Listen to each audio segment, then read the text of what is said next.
Florida is considered one of the more landlord-friendly eviction states, with a streamlined process that moves relatively quickly when followed correctly.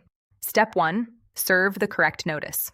For non-payment of rent, Florida requires a 3-day notice to pay or vacate, excluding weekends and legal holidays. For lease violations that can be cured, a 7-day notice to cure. For non-curable violations, a 7-day unconditional quit notice.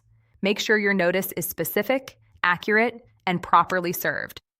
Proper service in Florida means personal delivery, leaving it with someone 15 or older at the residence, or posting it on the door. Step 2. After the notice period expires, file a complaint for eviction in the county court where the property is located. Filing fees are typically $185 to $300. The clerk will issue a summons, which must be served by a process server or sheriff. Step 3. The tenant has 5 business days after service to file a written response. If they fail to respond, you can file a motion for default. If they respond, a hearing is set, typically 5 to 10 days later. A critical Florida rule: if the tenant deposits disputed rent into the court registry, the case proceeds differently and a hearing is required.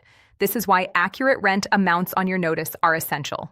Step 4. After judgment for possession, you can apply for a writ of possession immediately. The sheriff posts a 24-hour notice and then physically removes the tenant. Total realistic timeline: 3 to 5 weeks for an uncontested case. Contested cases typically run 6 to 10 weeks. TenantScreeningBackgroundCheck.com. The fastest eviction is the one you never have to file.